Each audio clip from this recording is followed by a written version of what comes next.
Nunca escuché una explicación convincente y adecuada del horror de la playa Martín.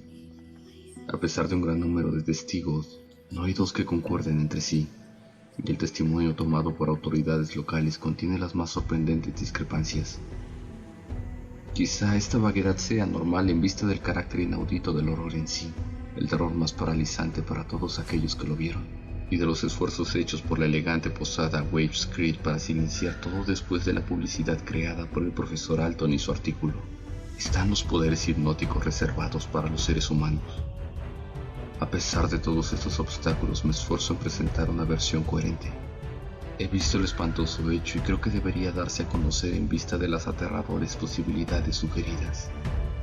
La playa Martín es una vez más un lugar populoso, un balneario muy visitado, y yo tiemblo cuando pienso en ello. Sin embargo, no puedo mirar al océano sin temblar. El destino no carece siempre de un sentido de drama y clímax. En consecuencia, el terrible suceso del 8 de agosto fue seguido por un periodo de menor excitación en torno a la playa Martín. Todo comenzó el 17 de mayo, cuando la tripulación de un pesquero, el Alma de Gloucester, bajo el mando del capitán James P. Orney, mató, tras una batalla de casi 40 horas, a un monstruo marino cuyo tamaño y aspecto produjeron luego gran conmoción en círculos científicos y que ciertos naturalistas de Boston tomaran grandes recaudos para su preservación taxidérmica. El animal tenía unos 50 pies de longitud y era de forma cilíndrica, de unos 10 pies de diámetro. Inconfundiblemente era un pez branquiado, en su mayor afiliación, pero tenía ciertas curiosas modificaciones, tales como rudimentarias extremidades delanteras en forma de 6 patas con dedos en lugar de aletas pectorales, las que promovían las más amplias especulaciones entre los especialistas. Su extraordinaria boca, su gruesa y escamosa piel y su único y profundo ojo eran maravillas apenas menos remarcables que su colosal tamaño. Y cuando los naturalistas se pronunciaron diciendo que era una criatura recién nacida, de pocos días de vida, el interés del público tomó dimensiones extraordinarias. El capitán Orney, con astucia yanqui, obtuvo un buque lo suficientemente grande como para albergar al monstruo en su bodega y arreglar allí la exhibición del trofeo. Aplicando una cuidada carpintería, logró montar un excelente museo marino y zarpó hacia el sur, hacia el lujoso distrito marino de la playa Martín. Una vez que ancló en el muelle del hotel, se dedicó a recaudar onerosas cuotas de admisión.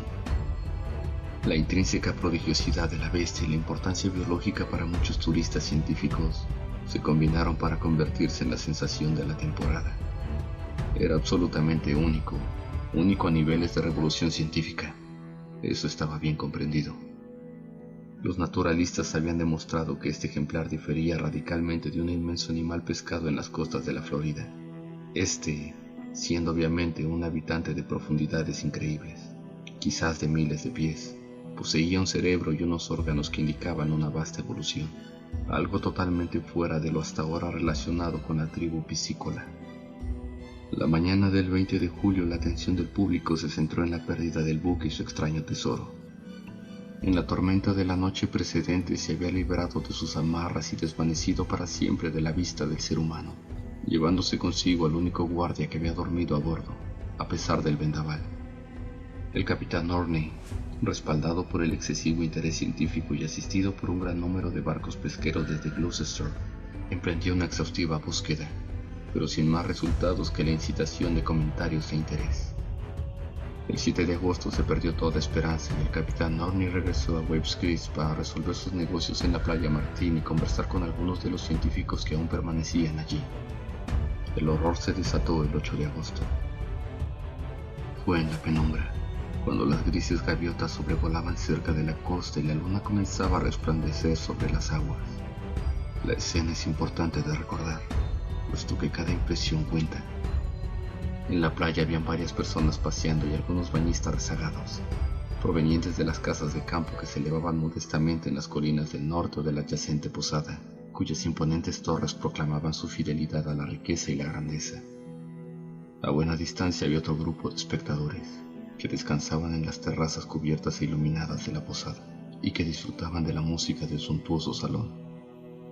Esos testigos, incluidos el capitán Orney y su grupo de científicos, se unieron al grupo de la playa antes de que el horror progresara demasiado. Lo mismo hicieron muchos de la posada.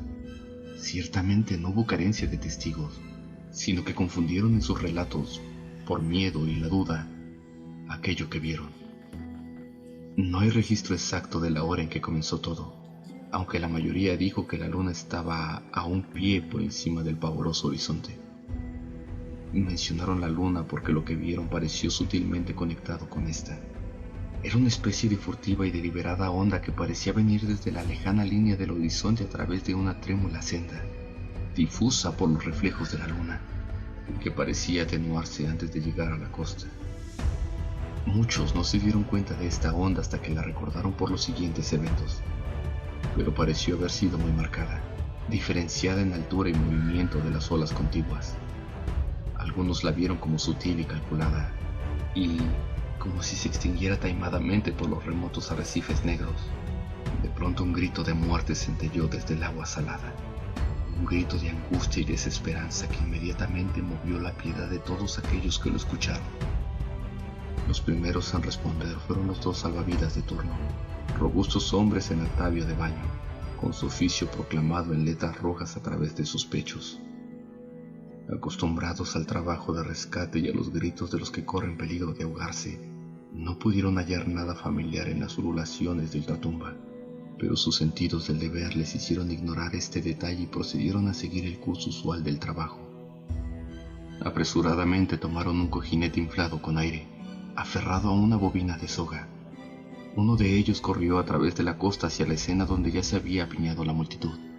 Desde allí lanzó el objeto, luego de girarlo varias veces para ganar velocidad, en dirección hacia donde había venido el sonido. Luego que el cojinete desapareciera entre las olas, el gentío curioso aguardó para ver aquel cuyo dolor había sido tan grande, impacientes de que el salvavidas lo condujera de nuevo a la playa. Pero pronto quedó claro que el rescate no sería rápido. Por más que los 2 salvavidas tiraban de la soga, no podían mover aquel objeto que estaba al otro extremo. En cambio, notaron que algo hacía fuerza, igual y aún mayor, en la dirección opuesta. En cierto momento ambos salvavidas fueron arrastrados de sus posiciones hacia el agua por la extraña fuerza. Uno de ellos, recobrándose el instante, clamó por ayuda a la multitud en la playa, en donde se hallaba la bobina con el remanente de la soga. Al siguiente instante los hombres más forzudos, en los que se encontraba el capitán Orne en primer lugar, comenzaron a pujar juntos con los salvavidas. Más de una docena de rudas manos estaban ahora remolcando desesperadamente la gruesa cuerda.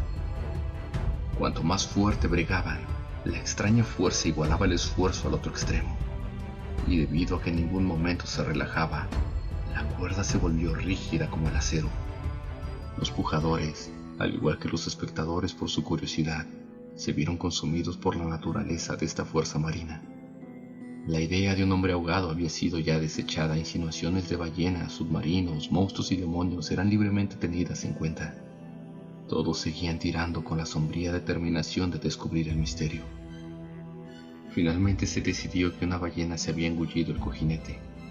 El capitán Orne, ya como líder natural, gritó a quienes estaban en tierra firme que sería necesario un bote como medio para acercarse, arponear y cazar al leviatán oculto. Varios hombres se dispersaron en busca de una embarcación adecuada, en tanto que otros fueron a soplantar al capitán en la tensa cuerda, ya que su lugar era lógicamente el frente de la partida que se formaría para tripular el bote. Su idea de la situación era muy clara y no se limitaba a una ballena, ya que se había entreverado con un monstruo mucho más extraño. Se preguntaba cómo podría actuar y manifestarse un adulto de la misma especie a la que pertenecía el infante de 50 pies. Entonces, con espantosa brusquedad, todos comprendieron el hecho crucial que mutó el marco de maravilla y sorpresa reinante hasta el momento en uno de horror, y el grupo de trabajadores y testigos se vieron presa del pánico.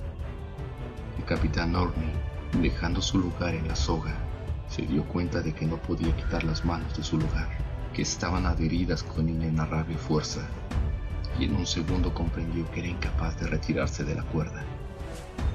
Su apuro fue adivinado instantáneamente por los demás, y cada uno probó su propia situación, llegando a la conclusión de que todos estaban en una misma condición. El hecho no podía ser negado. Cada uno de los hombres estaba irresistiblemente retenido a la línea de cáñamo que lenta, horrible e implacablemente los empujaba hacia el mar. Un horror mudo se sucedió, un horror durante el cual los espectadores quedaron petrificados, sumidos en la inmovilidad y el caos mental. Su completa desmoralización se reflejó en las conflictivas narraciones que proporcionaron luego y las pusilánimes excusas que ofrecieron por sus aparentes inacciones. Yo fui uno de ellos. Lo sé. Todos los que pujaban, luego de una serie de frenéticos gritos y fútiles quejidos, sucumbieron a la paralizante influencia y guardaron silencio frente a tan desconocidos poderes. Estaban bajo la luz de la luna, pujando ciegamente contra una espectral condenación, e inclinándose monótonamente hacia atrás y hacia adelante, a medida que el agua trepaba primero a sus rodillas, luego a sus caderas. La luna se ocultó parcialmente tras una nube, y en la penumbra la línea de hombres semejaba a algún siniestro y gigantesco ciempiés, retorciéndose en garras de una muerte terrible. La cuerda se volvía cada vez más dura, a medida que la puja entre ambos extremos se incrementaba. Las olas iban ocupando cada vez más terreno a la playa, avanzando lentamente, hasta que las arenas, pobladas tardíamente por niños risueños y amantes susurrantes, eran engullidas por la inexorable marea. La manada de espectadores, atacados por el pánico, iba retrocediendo a medida que el agua le empapaba los pies, mientras la aterrorizada línea de contendientes seguía ondulando, con medio cuerpo sumergido y ahora a considerable distancia de su audiencia. El silencio era completo.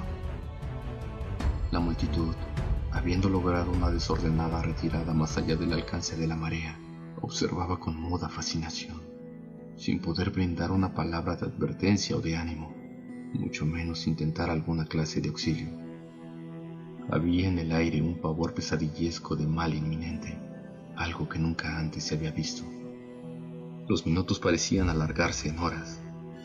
Aún la serpiente humana de torsos ondulantes se podía ver por encima del mar. Ondulaba rítmicamente, lenta y horriblemente con la garantía de la muerte. Espesas nubes ocultaron nuevamente la luna y la luz que iluminaba el agua desapareció. La línea de cabeza serpenteante ya ondulaba muy débilmente. De vez en cuando se veía algún rostro lívido fulgurando pálido en la oscuridad. Las nubes se acumularon hasta que de sus interiores surgieron afiladas lenguas de fuego. Los truenos surgieron, suaves al principio, luego incrementándose hasta llegar a una ensordecedora y demente intensidad. Entonces sobrevino uno culminante, que pareció reverberar tierra y mar, tras el cual se desató un aguacero de tal violencia que pareció que se hubieran abierto de par en par las compuertas del cielo. Los testigos actuaron instintivamente, a pesar de la ausencia de conciencia y pensamiento coherente, y se retiraron hacia la loma sobre la que se elevaba la terraza de la posada. Los rumores habían llegado a los turistas del interior, así que los refugiados se encontraron con que las demás personas estaban tan aterrorizadas como ellos mismos. Creo que se vociferaron algunas palabras de terror, pero no puedo asegurarlo. Varios de los que estaban en la posada se habían retirado paranoicos a sus cuartos. Otros se quedaron para observar la línea de cabezas meneantes que aún se veían por encima de las ascendientes olas cada vez que un relámpago iluminaba la playa. Recuerdo haber pensado en esas cabezas y los desorbitantes ojos que contendrían. Ojos que podían reflejar bien todo el pánico, el terror y el delirio de un universo maligno. Todas las culpas, pecados, miserias, esperanzas perdidas y deseos de no satisfechos, miedo, repugnancia y angustia de las edades, desde el principio de los tiempos. Ojos iluminados con todos los dolores espirituales de los eternamente ígneos infiernos. Y cuando miré más allá de las cabezas, mi imaginación conjuró otro ojo, un ojo individual, igualmente encendido, aunque con un propósito tan perturbador para mi mente, que la visión pronto se desvaneció. Presa de una desconocida fuerza, la línea de condenados se sumergió. Sus gritos silenciados y plegarias no elevadas solo eran conocidas por los demonios de las olas y del nocturno viento. El torrente que el enfurecido cielo estaba expeliendo en medio de un loco cataclismo de sonidos satánicos pareció aminorar. Entre el resplandor de los fogonazos, una voz celestial resonó contra las blasfemias del infierno, y la agonía de todos los idos reverberó en un apocalíptico y cíclope estrépito. Fue el fin de la tormenta, y aquel espantoso temporal cesó y la luna, una vez más, alumbró con sus pálidos rayos sobre un mar extrañamente calmo. Ya no había línea de cabezas. El agua estaba calma y desierta, y solo era alterada por las ondas de lo que parecía ser un remolino, en el mismo lugar de donde provino primeramente el grito. Y cuando miré hacia esa traicionera zona, con febril imaginación y sentidos agobiados, se escurrió en mis oídos, proveniente de un abismo inmensamente profundo, el débil y siniestro eco de una risa.